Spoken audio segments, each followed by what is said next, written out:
Je n'oublierai jamais ce jour-là. La maison semblait plus grande que jamais, chaque pièce résonnait du vide laissé par mon mari.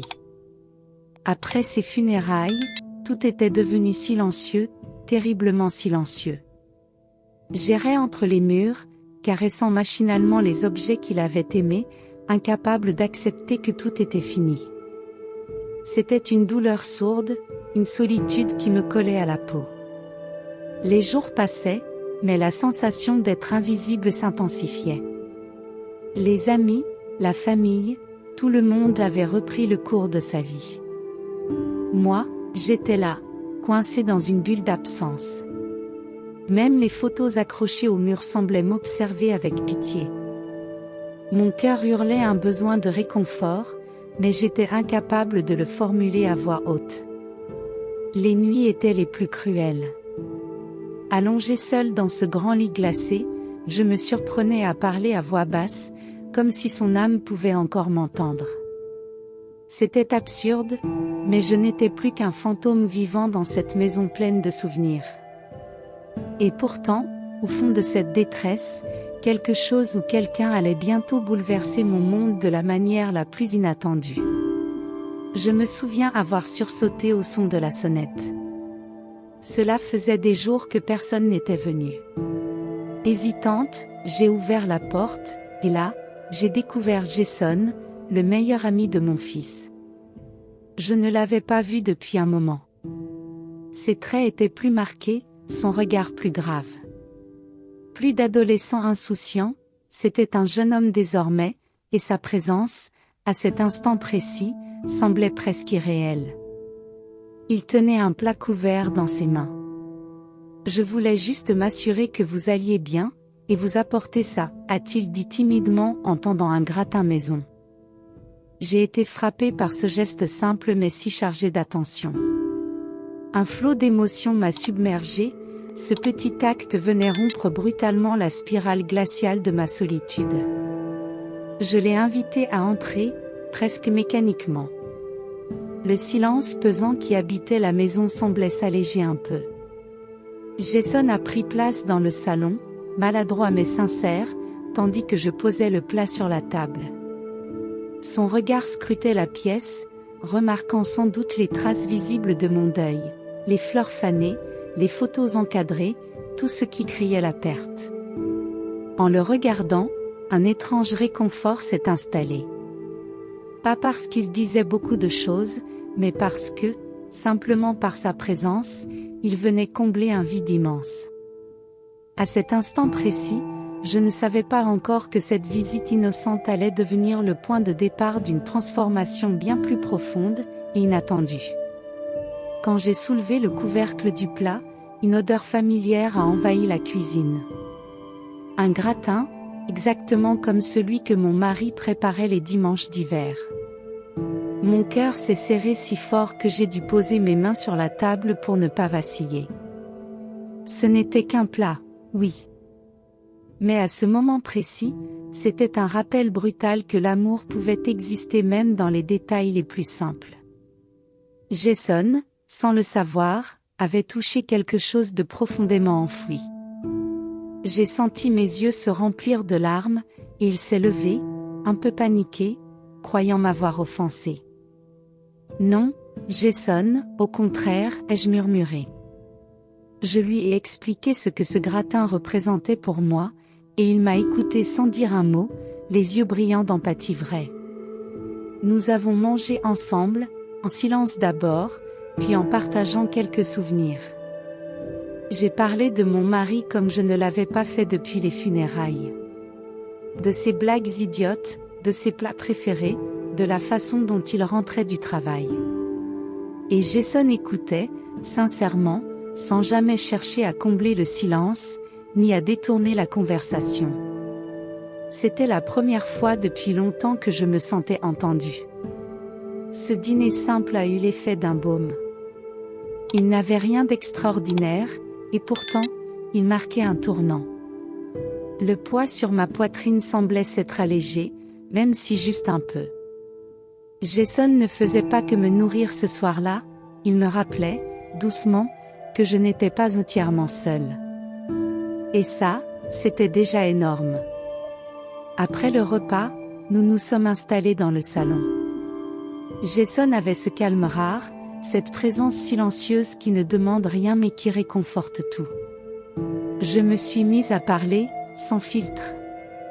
Je lui ai raconté comment j'avais rencontré mon mari, les débuts timides, les rires, les épreuves traversées ensemble. Chaque mot prononcé allégeait un peu plus ce poids invisible qui m'écrasait depuis des jours. Jason ne disait presque rien, mais ses silences n'étaient pas vides. Ils étaient pleins d'écoute, de respect, de cette attention pure que peu de gens savent offrir. Il hochait doucement la tête, et parfois, ses yeux semblaient se troubler à l'évocation de certains souvenirs. C'était étrange, j'avais l'impression qu'il partageait ma peine, qu'il la comprenait au-delà des mots. À un moment, je me suis tue. Le silence s'est installé entre nous, dense mais apaisant. Puis il a posé doucement sa main sur la mienne, sans la serrer. Juste un contact. Simple. Authentique. J'ai fermé les yeux. Et pour la première fois depuis longtemps, j'ai senti mon cœur battre autrement. Moins douloureusement. Comme si, sous les cendres de la perte, une braise venait de se rallumer. Ce lien, né d'un deuil partagé, devenait quelque chose de plus profond, de plus tendre, mais aussi de plus dangereux. Je le savais. Je sentais que nous étions sur un fil. Et pourtant, je ne pouvais pas m'éloigner. Pas maintenant. Pas quand, pour la première fois depuis des semaines, je me sentais vivante. Je ne saurais dire à quel moment exactement tout a basculé. Peut-être était-ce dans la façon dont il me regardait, sans jugement, comme si j'étais encore belle, encore entière. Ou dans cette manière subtile qu'il avait de me redonner de l'espace, tout en occupant doucement celui laissé vide par mon mari. Ce n'était pas prémédité. C'était juste, devenu inévitable.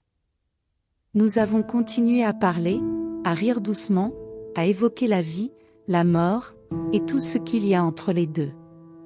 Puis, dans un instant suspendu, il a relevé mes cheveux derrière mon oreille. Un geste anodin, mais qui m'a traversé comme une onde. Nos regards se sont accrochés. Et là, dans ce silence, j'ai senti que la ligne que je m'étais juré de ne jamais franchir, venait de disparaître. Il ma embassy. Lentaiment. Respectueusement. Cum si chac second comptate. Cum sil volate me demander la permission, a chac soufol. J firmlessieu, pa parhant. Mais parce que j'avais besoin d'établir le monde un instant. J'avais besoin de sentir que j'étais encore désiré vivante femme. Sous any tate pon trahison. Sous any tate pon remplacement. C'était un instant de chaleur, de consolation, de fusion de deux solitudes.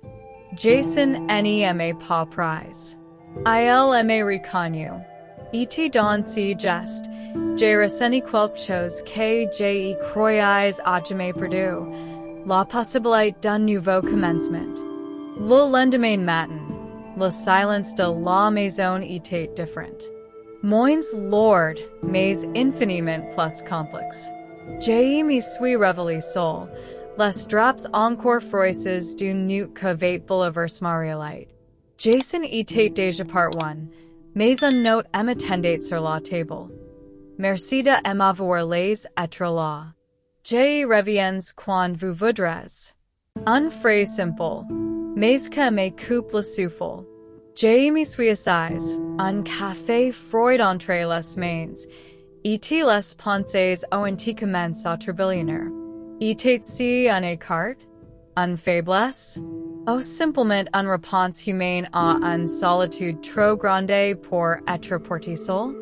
Je me suis surprise à pleurer, pas de tristesse, mais d'épuisement.